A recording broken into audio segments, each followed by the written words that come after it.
Mesdames et messieurs, bonsoir. Au sommaire de ce 19h, la e-agriculture, c'est la nouvelle start-up mise en place par EcoData en collaboration avec l'association Yampoukri et la Chambre nationale d'agriculture. Une plateforme qui ambitionne révolutionner l'agriculture burkinabé et rationaliser les dépenses afférentes. Elle vise à susciter l'engouement de la jeunesse à l'agriculture tout en utilisant l'éthique. Des vivres, des vêtements d'une valeur de 2 millions de francs CFA au profit des déplacés internes de l'arrondissement 5 de Ouagadougou. Le GSE de l'association Manganoma pour la protection des orphelins en Pau, qui traduit ainsi sa solidarité envers ces personnes en détresse. Un don qui entre dans le cadre des activités des 25 ans de l'association. Mesdames et messieurs, bonsoir. Bienvenue au 19h de la télévision du Burkina. Un start-up pour révolutionner l'agriculture burkinabé et créer des emplois pour la jeunesse. C'est l'ambition que se fixe la e-agriculture, une plateforme d'échange des acteurs pour réfléchir sur l'utilisation des TIC afin d'accroître la production agricole et rationaliser les dépenses afférentes. La e-agriculture est mise en place par EcoData en collaboration avec l'association Yampoukri et la Chambre nationale d'agriculture. Roger Kama, Herman Toé. La e-agriculture pour révolutionner le secteur agricole burkinabé et le rendre plus attractif aux jeunes à travers l'utilisation des TIC. C'est l'enjeu de ce forum initié par EcoData en collaboration avec l'association Yampoukri et la Chambre nationale d'agriculture du Burkina. L'objectif recherché en organisant ce forum-là, c'était de mettre ensemble l'ensemble des acteurs, que ce soit les jeunes qui développent des solutions, que ce soit ceux qui exploitent les solutions ou que ce soit ceux qui utilisent les solutions, pour qu'au Burkina, ce soit une réalité, l'utilisation des TIC dans l'agriculture, parce que notre agriculture a beaucoup de problèmes et les technologies peuvent apporter une solution. 2 jours durant, ces acteurs vont réfléchir et diagnostiquer le secteur de l'agriculture pour une redynamisation. Dans leur vision, la jeunesse occupe une place de choix et ils peuvent compter sur l'accompagnement du gouvernement. Ça permet effectivement de pouvoir baisser le coût de production, mais également d'accroître les rendements. Ça permet aussi également aux jeunes de pouvoir créer des emplois. Donc nous voulons rassurer tous les jeunes que le ministère de l'Agriculture est disponible à pouvoir accueillir les solutions. Nous accompagnons les jeunes start-up, les jeunes burkinabés à s'approprier ces technologies pour révolutionner l'agriculture. Nous travaillons à ce que les infrastructures, les ressources soient disponibles pour que les acteurs métiers s'approprient. Placé sous le thème Synergie pour l'émergence d'une agriculture intelligente et attractive pour les jeunes au Burkina, le forum sur la e-agriculture est à sa première édition. Les techniques agricoles du Lalinaba, elles sont enseignées aux élèves du lycée Kilobert de Ouagadougou. Et c'est le Lalinaba Tigré lui-même qui dispense ces techniques extraits de son livre. L'objectif, selon la fondatrice de cet établissement, est d'inculquer aux élèves la culture du bio dans les bancs du lycée. Gérard Sommet, Aimé Solange Guigman. Le Larlé Naba Tigré, enseignant d'un jour, dispense ici aux élèves du lycée Kilobert les nouvelles techniques agricoles tirées de son livre « Le Larlé Naba Tigré contre la faim ». C'est une initiative de la fondatrice du dit lycée, Karine Kiyamwego, en vue d'inculquer aux apprenants la culture bio. Et la leçon du jour, la fabrication d'engrais liquides. Elle a commandé 100 livres et dont toutes les 9 langues qui ont été promues à travers la connaissance de la production de l'engrais liquide qui permettent d'augmenter les rendements agricoles.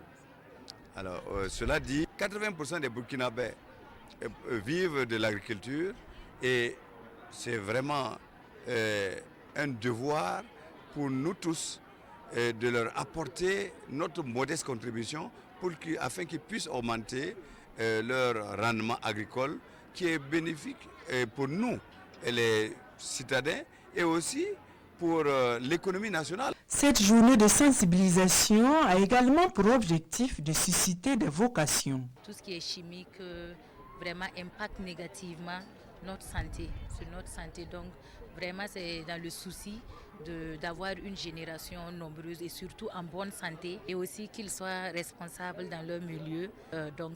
On espère également que de grands producteurs agricoles sortiront de cet établissement. Et cette journée fut très enrichissante pour nos élèves, pour nos futurs étudiants, voilà, pour aussi dans les différents domaines que nous allons entreprendre. Animation musicale, danse et sketch ont ponctué cette cérémonie qui a pris fin avec une visite guidée des locaux. Ce sera bientôt la fin du calvaire des riverains de la cimenterie Simanso. Dans les jours à venir, une solution sera trouvée pour bloquer l'expansion de la poussière produite par cette usine. Poussière qui était source de désagrément pour les populations situées aux alentours de la cimenterie. C'est l'annonce faite par le comité de suivi du plan de gestion environnementale et sociale. C'était au cours d'une conférence de presse hier mardi à Bobo-Dioulasso en présence de nos reporters Betty Bienaon et Moussa Sanon. Les remous sociaux nés de l'implantation de la cimenterie Simanso à Bobo-Dioulasso désormais derrière. Le comité de suivi du PGS, le plan de gestion environnementale et sociale, est ici devant la presse pour faire le point de ces activités, des activités qui se résument en grande partie à une série d'échanges avec les différents acteurs. À cela, il faut ajouter une campagne de reboisement que nous avons y amenée. Nous avons organisé une opération de permis de conduite. Les riverains initialement pris en compte au nombre de 32 ont été dédommagés. Et dommages et intérêts ont été versés à leur niveau. Nous avons pu reprofiler des voies aux alentours de l'usine, raccorder nos populations riveraines au réseau d'eau potable de l'UNEA. Sur la question de la poussière qui dérange les populations, le comité de suivi se veut rassurant. Il annonce que des actions sont en cours pour trouver une solution à cette préoccupation. À ce niveau, il faut saluer en tout cas l'initiative de l'usine Simanso en appui avec les collectivités territoriales.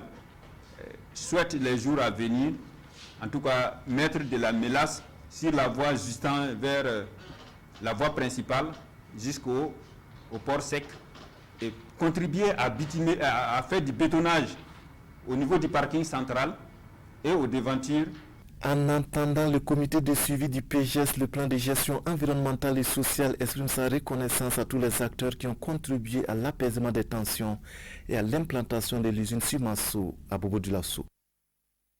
L'association Mangrenoma pour la protection des orphelins Ampo, solidaire des déplacés internes, ce mercredi, elle a fait don de vivres et de vêtements à ces personnes en détresse installées dans l'arrondissement 5 de Ouagadougou.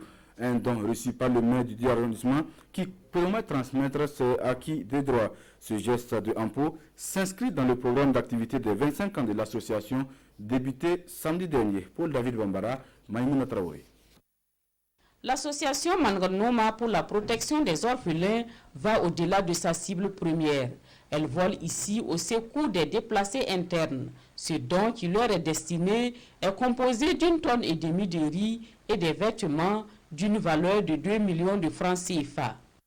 Nous avons décidé de partager ce que nous avons avec ceux-là qui ont abandonné dans leur terroir pour des raisons d'insécurité.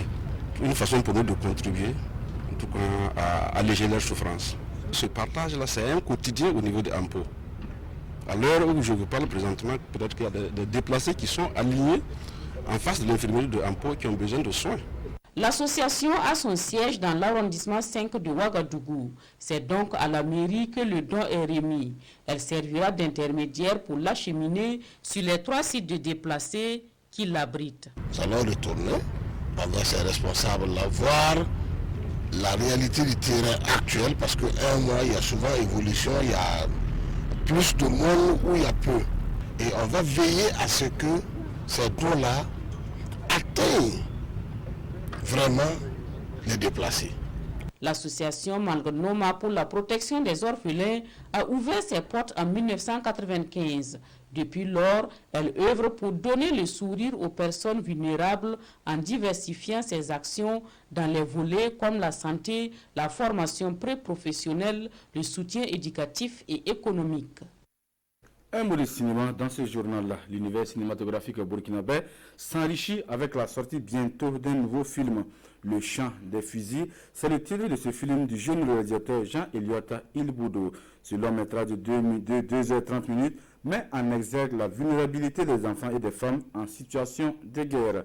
Pour Jean-Eliott Ilboudo, ce film est une façon pour lui de montrer qu'il y a de la vie au Burkina Faso. Immersion dans le plateau de tournage avec nos reporters Kola Nebié et Sekou Zango. C'est lui, l'acteur principal du long métrage en plein tournage quelque part au Burkina Faso.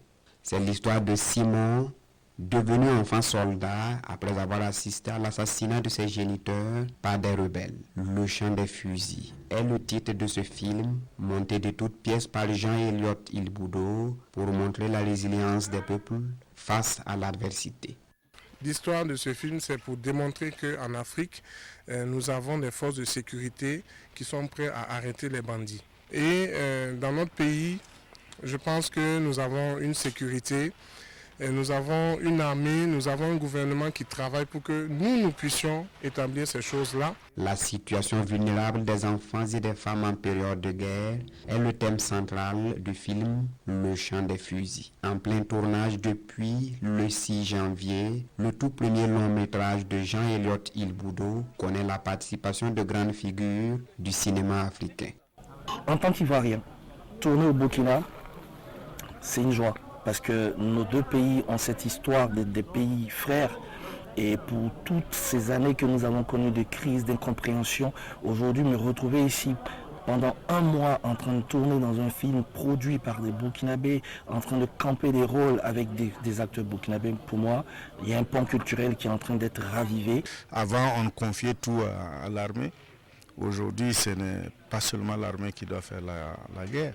C'est tout le monde. Sujet assez complexe dans sa réalisation, ça il faut le reconnaître, puisque ce n'est pas des sujets traités ni attendus en Afrique. Mais en attendant, le chant des fusils se tourne tous les jours avec de la logistique digne d'un film de guerre. Le chant des fusils va se boucler cette année et sera présenté au prochain FESPACO, selon Jean-Eliott Ilboudo. On s'arrête là pour cette édition de 19h. Merci de nous avoir suivis. Bonne suite de programme.